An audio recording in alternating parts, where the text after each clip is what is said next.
तिलका मांझी भागलपुर विश्वविद्यालय अंतर्गत बाबा साहब भीमराव अंबेडकर कल्याण छात्रावास में 6 महीने से वहां रह रहे छात्र जल जमाव से काफी परेशान हैं, जिसको लेकर वहां के छात्रों ने जिलाधिकारी से लेकर मुख्यमंत्री तक को पत्र लिखकर इस समस्याओं से अवगत कराया, लेकिन अभी तक कोई भी सुनवाई नहीं हो पाई है। यहाँ तक कि उस छात्रावास के बाथरूम, मोटर रूम, आने जाने के रास्ते लगातार 6 महीने से लबालब भरे हुए हैं, जिसके चलते छात्र बीमार हो रहे हैं। कई छात्रों को डेंगू जैसी बीमारी हो गई है, जो इलाज कराने मायागंज अस्पताल में भर्ती हैं। इस समस्याओं से परेशान होकर आज बाबा साहब भीमराव अंबेडकर कल्याण छात्रावास के दर्जनों छात्र उग्र हो गए और भागलपुर आयुक्त के पास पहुंचे।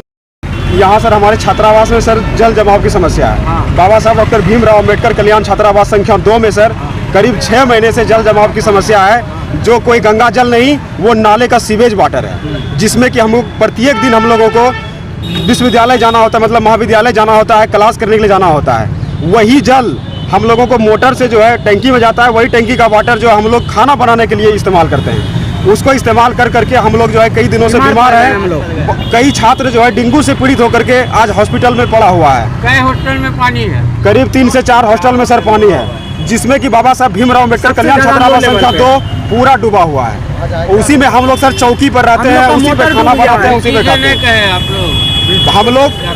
हम लोग पिछले बार जब पानी आया, जब हम लोग डूबे तो DSW सर के पास गए। VC तो मिलते नहीं है, VC साहब नहीं मिलते हैं। DSW सर के पास गए, वो हमारे साथ आए, भैरवा तालाब कटवाए, उसमें पानी चला गया, पानी निकल गया। लेकिन क्या वो परमानेंट सॉल्यूशन था? नहीं था। फिर से वो भैरवा तालाब फुल हो गया। अब पानी कहाँ जाएगा? फिर से छात्रावास में पानी जाकर के जो है भर गया। अब हम लोग बताइए क्या करें? नहीं, हम लोग का मोटर डूब गया है। अभी हम लोग यहाँ पर जो है आयुक्त सर से बात किए। इन्होंने कहा कि कल तक जो है प्रॉब्लम सॉर्ट आउट कर दिया जाएगा। तो इन्होंने नगर आयुक्त से बात किए, बोले कल तक ये प्रॉब्लम सॉर्ट आउट कर दिया जाएगा।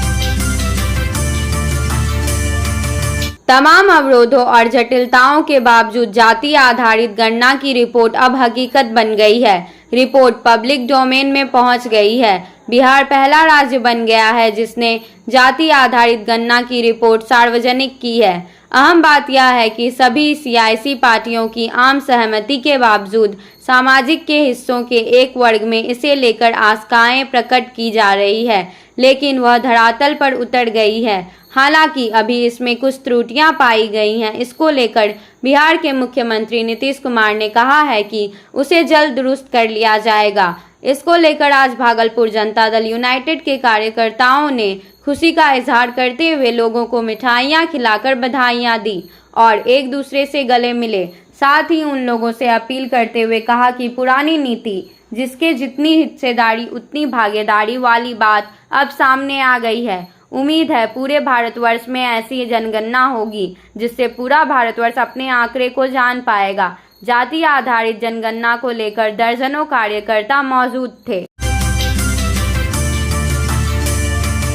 आज समेकित बाल विकास परियोजना शहरी क्षेत्र भागलपुर सदर की आंगनवाड़ी सेविका अपनी 15 सूत्री मांगों को लेकर जोरदार प्रदर्शन करते दिखी।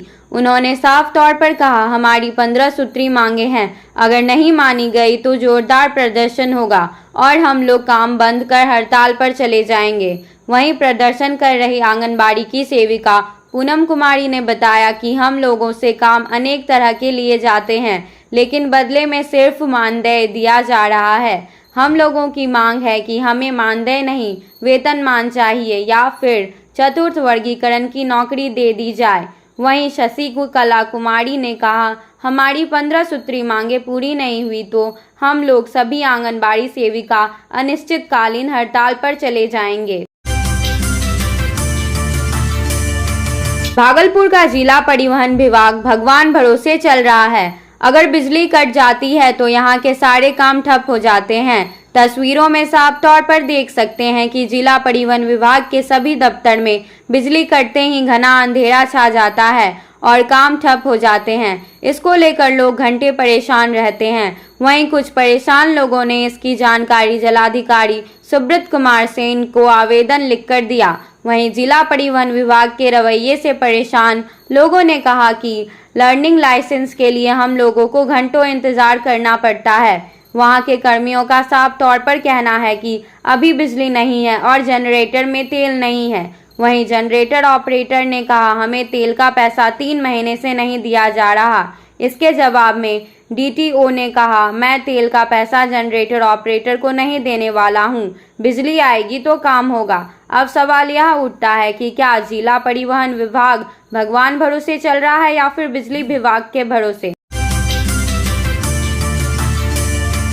भागलपुर, आज नगर सफाई कर्मचारी संघ नगर निगम भागलपुर कार्यकारिणी समिति की बैठक लड्डू हरी की अध्यक्षता में हुई। बैठक में दिनांक 19 सितंबर को वेतन मांगने के आरोप में हटाए गए कर्मचारियों एवं आदित्य जायसवाल स्वास्थ्य शाखा प्रभारी नगर निगम के द्वारा एक मेहतर जाति सफाई कर्मचारी एवं प्रभाग प्रभावी की गाली गलौज करने पर गहन विचार विमर्श किया गया।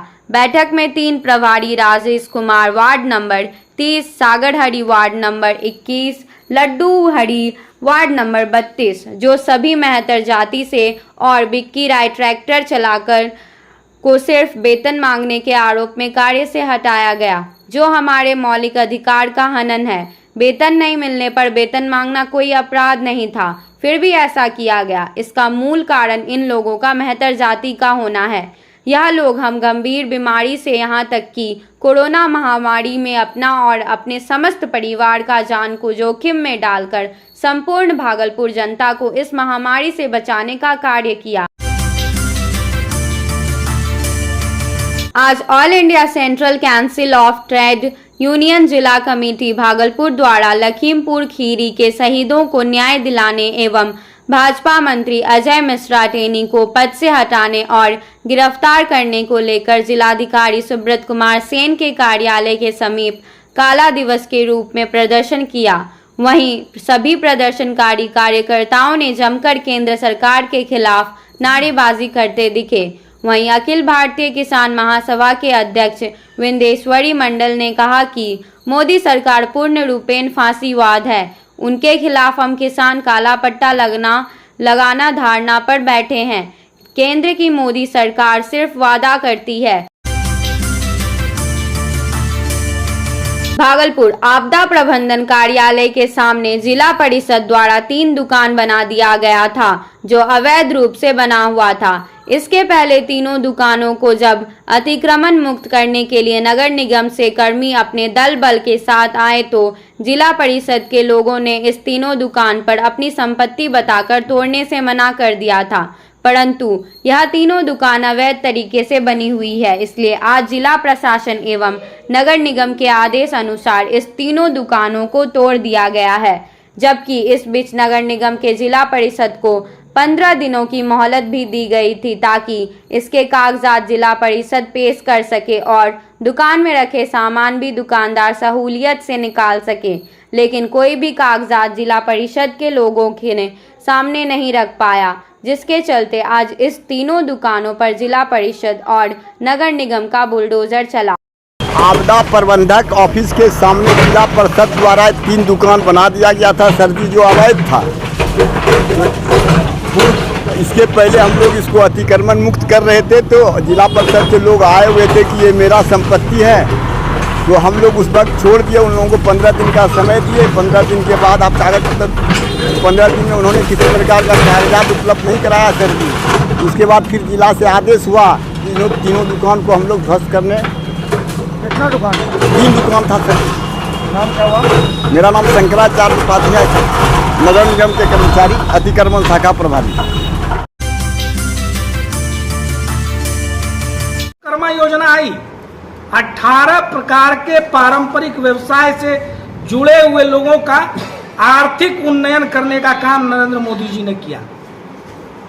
उस योजना का लाभ किसको मिल रहा है? उसी अंतिम पायदान पर बैठे हुए व्यक्ति का। हम आयुष्मान योजना देखते हैं, उसका लाभ किसको मिल रहा है? 24 करोड़ कार्ड अगर बने पूरे देश में तो उसका लाभ उसी गरीब परिवार को मिल रहा है। हम जनधन खाते की बात करें, हम पीएम आवास योजना की बात करें, हम शौचालय की बात करें, हम घर घर राशन पहुंचाने की बात करें, तो अंत्योदय के सिद्धांत को जो दीनदयाल जी ने दिया था और जिनको कैलाशपति मिश्र जी जैसे नेताओं ने अपने अपने राज्यों में अपने अपने दायित्व के क्षेत्रों में सिंचित किया था, उसको आगे बढ़ाने का आज काम हो रहा है। कैलाश जी के उन्हीं विचारों को लेकर, उन्हीं कार्यों को लेकर भारतीय जनता पार्टी उनके जन्मदिन के 100 वर्ष पूरे होने के उपलक्ष्य में आगामी 5 अक्टूबर से पूरे 1 महीने मंडल स्तर पर, जिला स्तर पर, शक्ति केंद्र स्तर पर कार्यक्रम चलाने वाली है।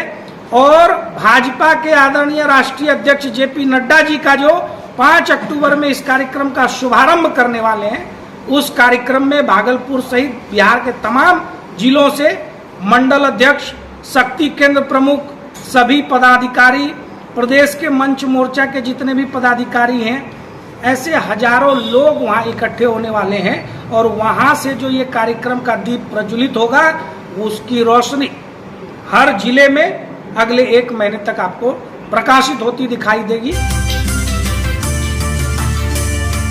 बाड़ाहाट प्रखंड क्षेत्र में पंजवाड़ा थाना क्षेत्र के अंतर्गत भागलपुर गोड्डा मुख्य मार्ग पर टेम्पो को बचाने में बस पलटने से 18 लोगों को जख्मी होने की बात सामने आई है। वहीं अब तक बाड़ाहाट रेफर अस्पताल में 10 लोग का इलाज हो रहा है। वहीं कुछ लोग अपने इलाज के लिए निजी क्लिनिक में पहुंच रहे हैं।